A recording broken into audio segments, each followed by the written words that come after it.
කෙහෙල්බද්දර පද්මගේ දුරකථනයෙන් මතුවෙච්ච නිලියන් 5 දෙනෙකු ගැන CID පරීක්ෂණ කරනවා. මගේ ප්‍රතිශක්තිය වැඩි කරගන්න ඕන නිසා හැමදාම තේ එක්ක මම බොන්නේ සමහන්. අසබි වීඩියෝකුත් නිලියක් පද්මට යවලා තියෙනවා කියලා තමයි වාර්තා කරලා තිබෙන්නේ. මිස් ශ්‍රී ලංකා නිරූපිකාවකගෙනුත් ප්‍රකාශ ගන්න යනවා කියලා අද කියලා තිබෙනවා.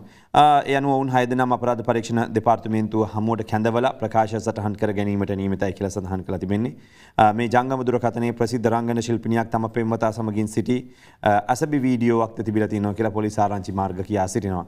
තවත් රංගන ශිල්පිනියන් 5 දෙනෙකුගේ සහ මිස් ශ්‍රී ලංකා බඩපත් වෙච්ච නිරූපණ ශිල්පිනියගේ ඡායාරූපය දෙම ජංගම දුරකථනයේ තිමි හමුලා තියෙන බොහෝ ඒවා විදේශ රටවලදී කෙහෙල්බද්දර පද්මේ සමගින් ගත් ඡායාරූප කියලා තමයි සඳහන් කරලා තිබෙන්නේ. අද පුවත්පත් වාර්තාවේ ඒ ගැන සඳහන් කරලා තිබෙනවා.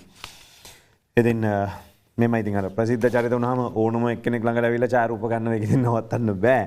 හැබැයි ඒ වුණාට එහෙම සම්බන්ධතා පවත්වලා තියෙනවා නම් ඒ සම්බන්ධතා මොන මට්ටමේවද කියලා ඉවරලා දැනගන්න එක වැදගත් වෙනවා. පොලිසිය කියන්නේ ඒ සම්බන්ධ පරීක්ෂණ කරනවා කියලා. ඒවා හරහා බිස්නස් කරලා තියෙනවද? මද්ද්‍රව්‍ය ජාවාරමට සම්බන්ධද? ඔවුනුත් මේකේ කොටස් කරුව වෙලා ඉඳලා තියෙනවද? ඒ හරහා මුදල් උපයලා තියෙනවද? එක්ක මුදල් විශුද්ධීකරණයට සම්බන්ධලා තියෙනවද? කෙල්බද්දර පද්මේ පාතාලයෙන් සල්ලි අරගෙන මෙන්න මේවා ගැන කතා කරලා තියෙනවා කියන එක තමයි අද කියන්නේ.